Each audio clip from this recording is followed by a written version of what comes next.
Whoa, whoa. Man's going crazy.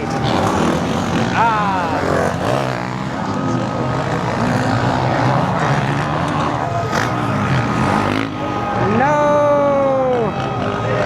Don't do that! This is insane. People are leaving before the race is even finished. There's guys that just are on here, man. Wild.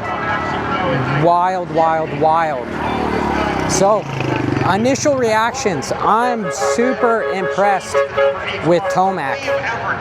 Tomac able to give RJ his spot as far as gate pick and then still get a decent start and end up second right behind Hunter. But Australia, those guys, they're just raising the level.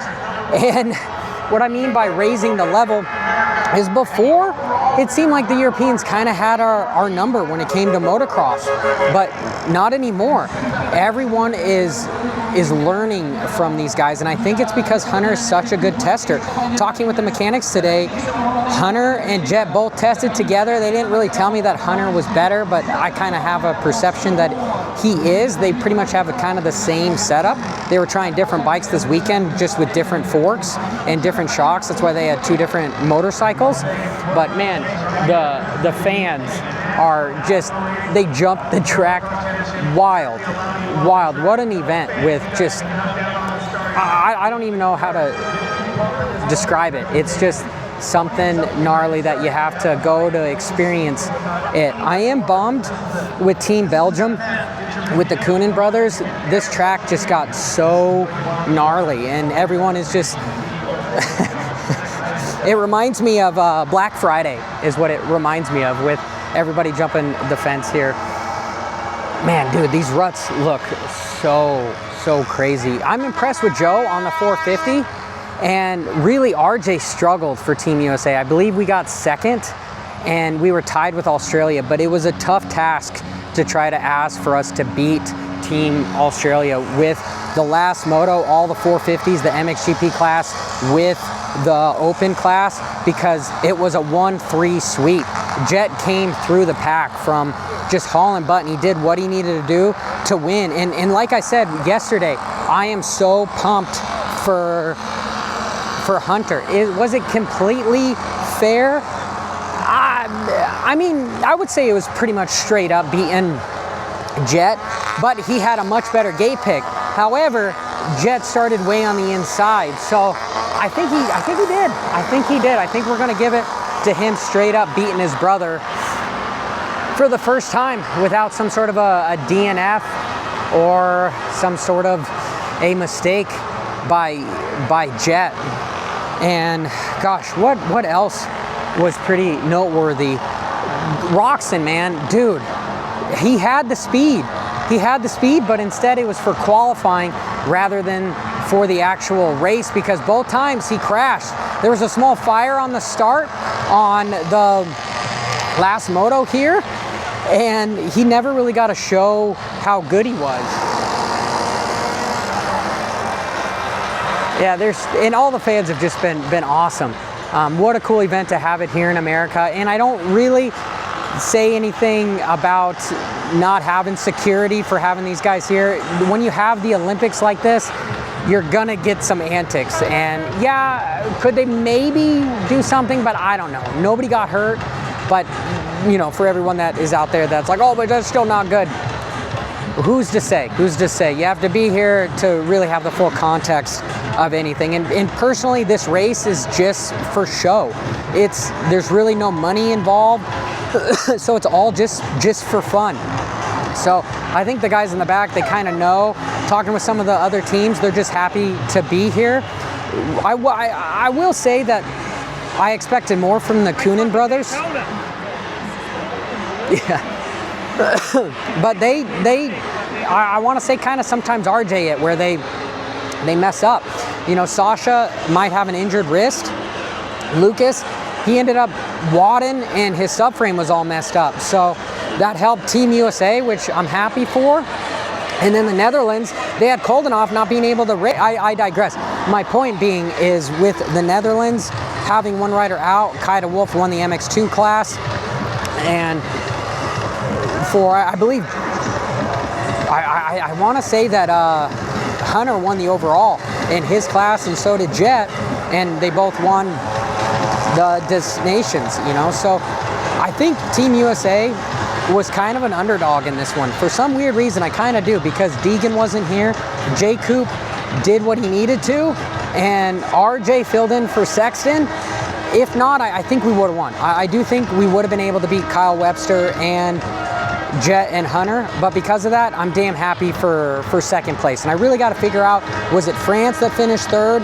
I don't entirely know just yet, being on the track, but I want you guys to pay attention and watch my lines video, or just some of the Instagram stuff that I'm putting out, because there's some really good stuff that I saw there, and I have to get to the press conference, so maybe we'll just kind of walk through some of this stuff so that you can see, and I will try to kind of talk as we go through here so you guys can see the wildness that's happening. I'm guessing it's going to be impossible to try to get to the press conference, but we can try.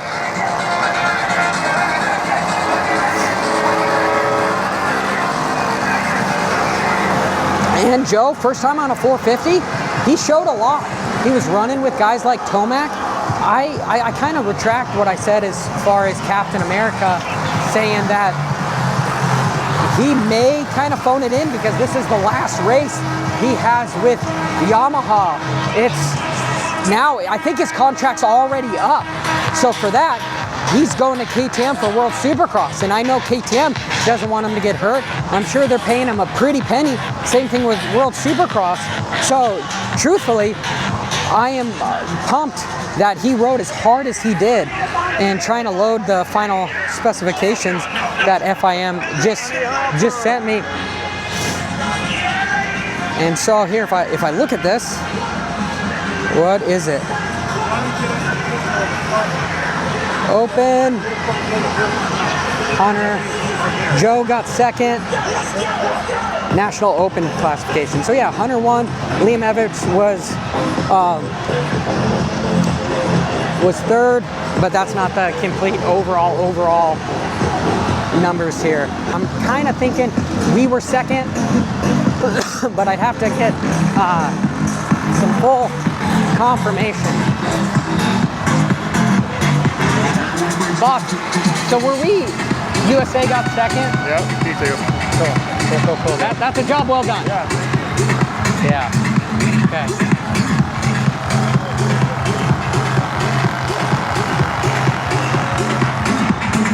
RJ did what he needed to, and that guy is tough as nails, because he is somebody that has been able to take a beating and keep on, is it licking?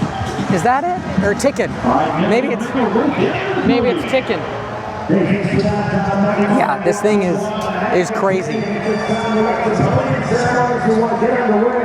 And now we want to welcome our third place team.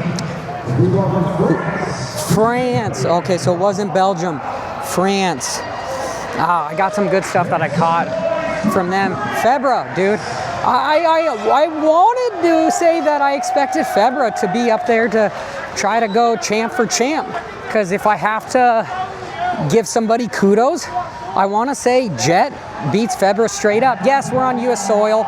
Yes, this is a track we want, but talking with the riders and the mechanics, the bikes are actually a little bit slower because of the sound requirements required by FIM.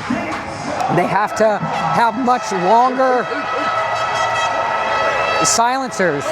But here.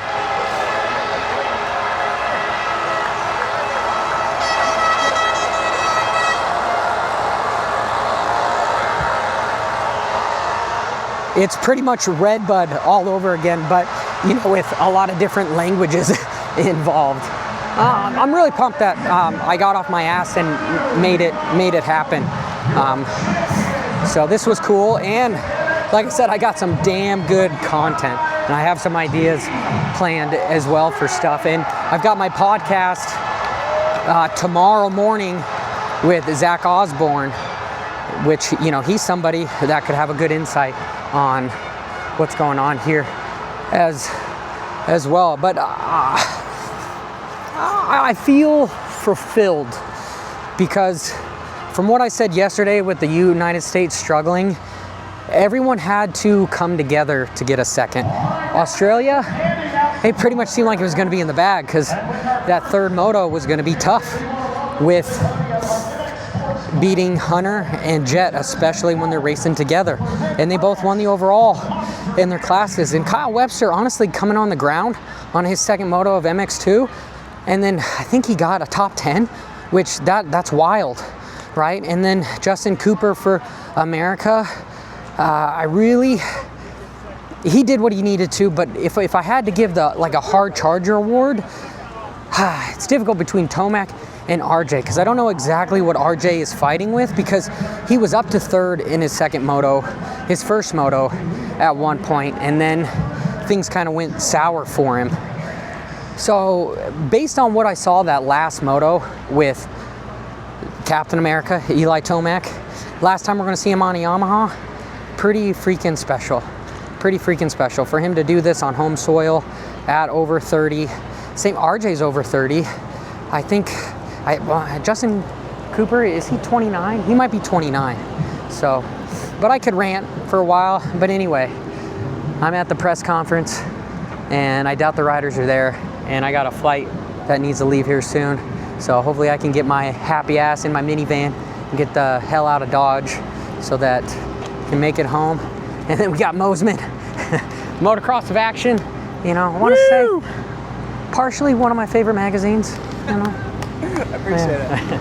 Good time. But that is it. So you guys know the drill. If you made it this far, help the algorithm out and smash that like button. Like just WFO. Like you're just jumping the quad and you don't give two shits about it. So boom. Boom, boom, boom.